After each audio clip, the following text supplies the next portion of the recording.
Hi,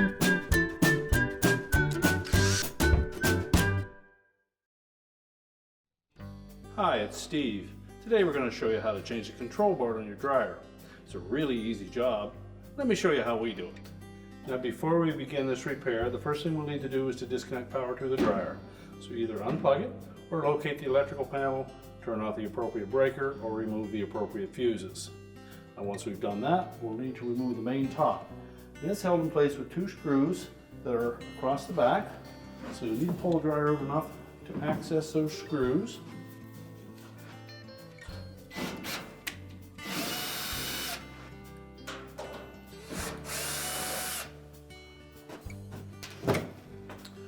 With the screws removed, we're simply going to pull back on that top panel to disengage it from the back of the console. We'll lift it off and set it aside. Now our next step will be to remove screws that secure that console to the front of the cabinet. So our next step, remove these 2 screws in the top. Then there are 2 more that are located down inside the cabinet here that go into the bottom edge of this console. One located right here, and another one located right beside the hole where the harness goes in. So remove both of those. This will be a different style screw with a little wider thread on them. Those are meant for going into plastic. Make sure that we don't mix those up. Be sure we don't drop them down into the cabinet, or we'll have to take the front off to retrieve them. Once we've removed those screws, we can just lift up slightly on that console and pull it free. Now our next step will be to remove the wires from that control board. Most will have locking tabs on them. Simply depress the locking tab and pull them away.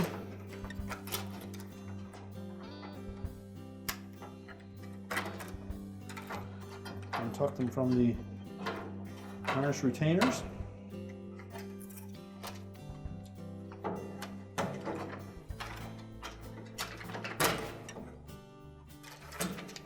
Use the short harness that runs from one side of that board to the other. Remove that as well.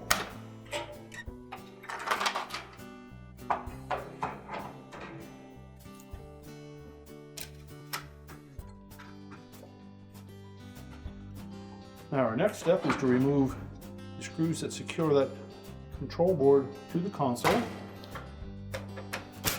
Most models will have 5 screws securing it.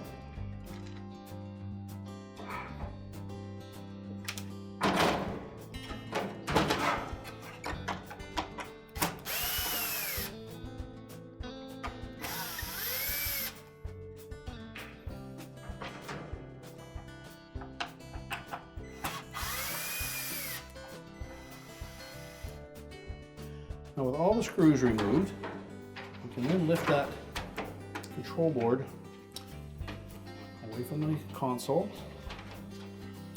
We'll lift straight off, and we'll flip that over, because we're going to need to transfer a few pieces from this control board to the new one. The indicator lenses will just slide out. Install them directly onto the new one.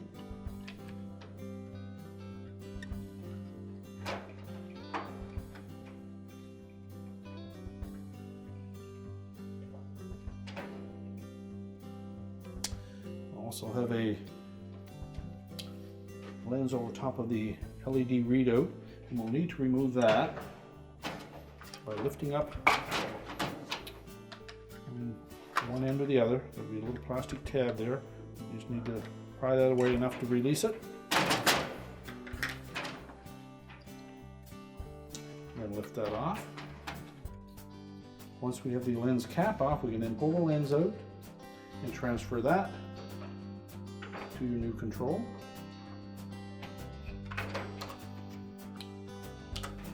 And snap the cap down into place. Now the last item we need to transfer is the dial. And you need to rotate it to the proper position for it to be removed. There's a tab on one side of that dial. And if we point that towards the center of the board, that will slide directly off.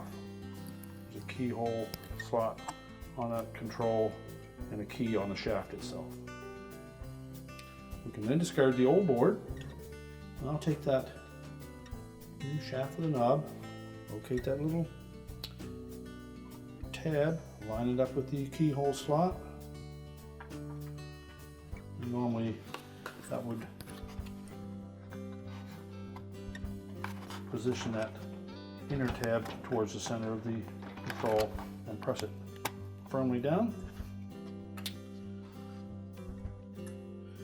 We need to make sure that the control knob is lined up to match that.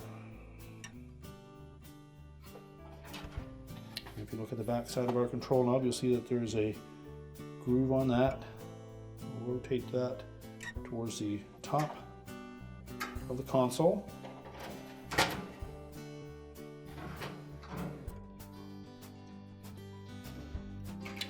And that will align with that shaft. Set the whole assembly in place. Make sure the mounting tabs seat properly on both sides, and then we can reinstall the retaining screws.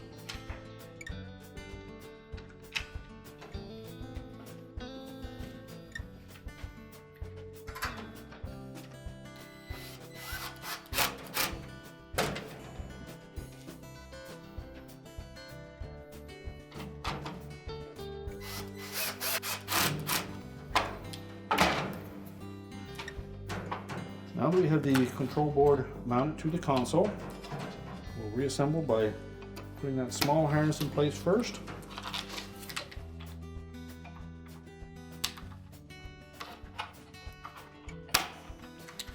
Make sure the connectors are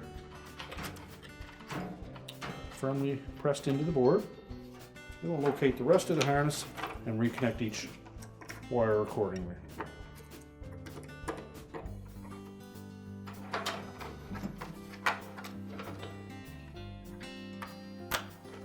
Make sure the locking tabs engage.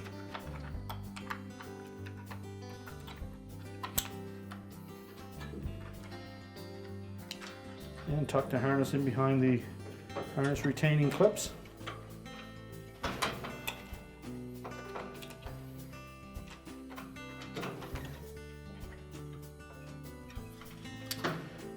And now we can lower that console into position. Take note on the side that the harness goes in that we don't trap it behind that plastic stud on the console itself. Make sure that the screw will line up with that hole and that the plastic stud is laying flush against that metal bracket.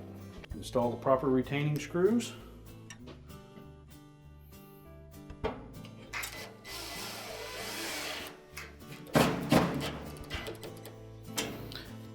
Take care not to over tighten those.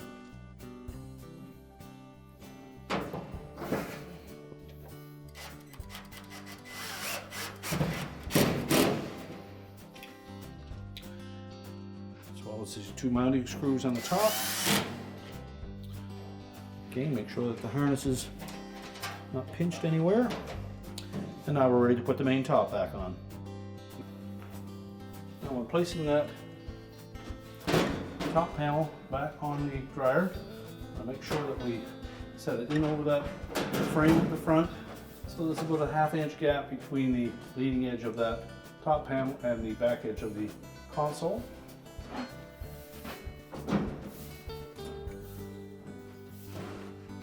Slide it forward, making sure that it engages with that console, and then we can reinstall the retaining screws.